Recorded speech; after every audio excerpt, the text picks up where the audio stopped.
In today's video, I'm going to teach you how to set custom roles in Zoho Books and Inventory.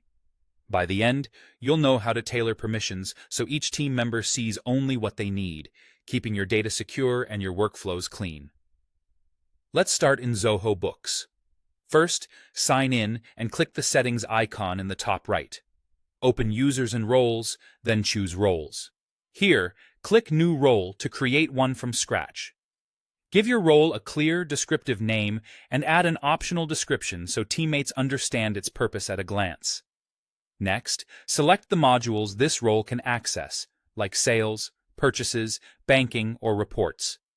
This defines the areas of the product that will even appear for users with this role.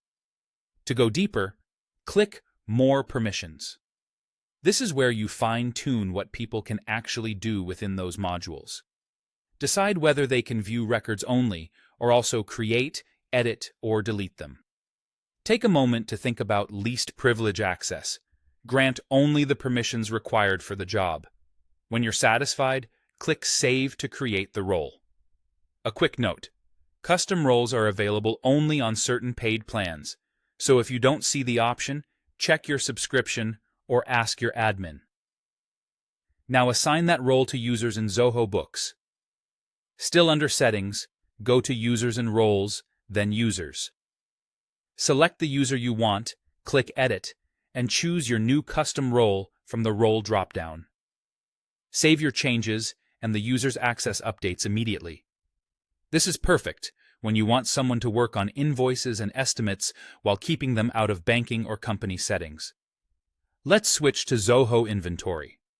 Open Zoho Inventory and click the Settings gear in the top right. Go to Organization Settings, then Users and Roles, and Open Roles. Click New Role, add a role name and description, and you'll see a permissions screen similar to Books.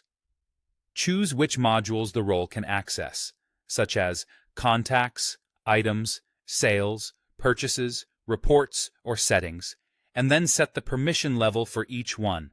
You can allow full access or get granular with view, create, edit, and delete controls. When everything looks good, click Save.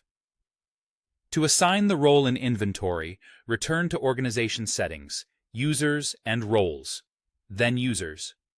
You can invite a new user or select an existing one.